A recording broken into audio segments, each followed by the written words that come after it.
Masses gather, bodies mingle, and the crowd trudges towards the base of the newly refurbished cathedral.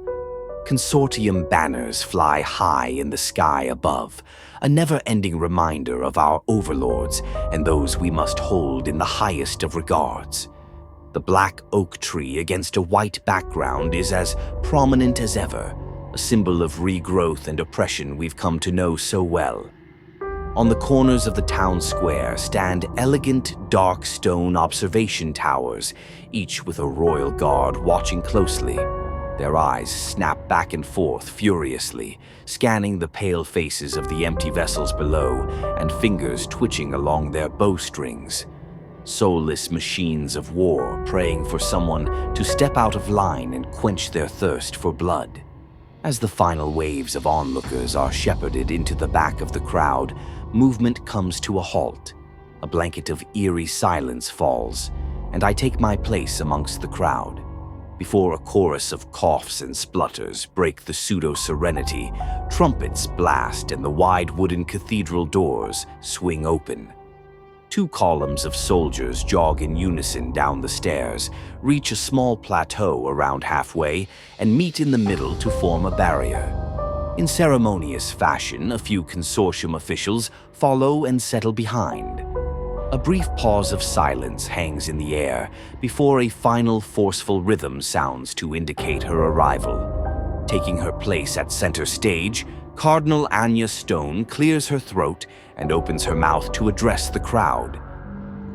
Men and women of Spring Bay, I humbly accept your warm welcome. To see so many faces here on what is the 25th anniversary of the Day of Contagion brings a deep warmth to my heart.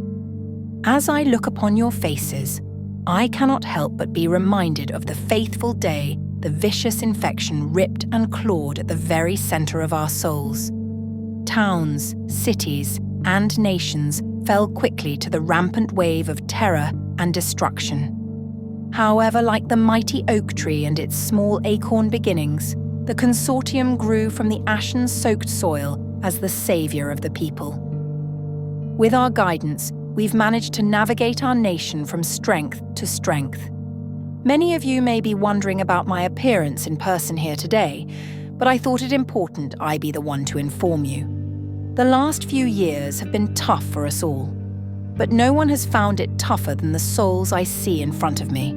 Each and every one of you made the ultimate sacrifice to ensure our society could flourish and guarantee the continuation of your beloved Consortium. As a show of our gratitude, we've decided to host a feast in your honor, and it is my pleasure to announce that 10 lucky souls will be invited to join us.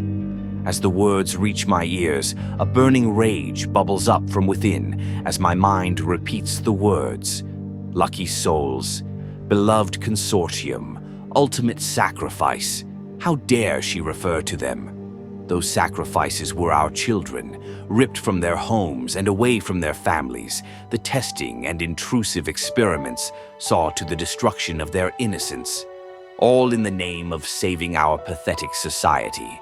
In the eyes of the Consortium, our children were a simple means to an end. Snapping back into reality, the Cardinal continues to drone on. Whatever that demon says doesn't matter now. The time has come, and I've heard enough. I must reset the cycle and give the world a chance away from the clutches of this merciless cult. Hope must win, and whatever power inevitably rises from the ashes of the Consortium will surely give the people of this poor nation a better chance. Reaching into my pocket, I retrieve the small test tube and remove the stopper guarding the infectious black swirling rage within. I turn towards the poor soul to my left, mime the words, "I'm sorry," and cast the contents into his face. A look of pure terror lights up his eyes as he realizes his fate is sealed. After a short moment, his face begins to twist and turn as blood streams from his ears and mouth.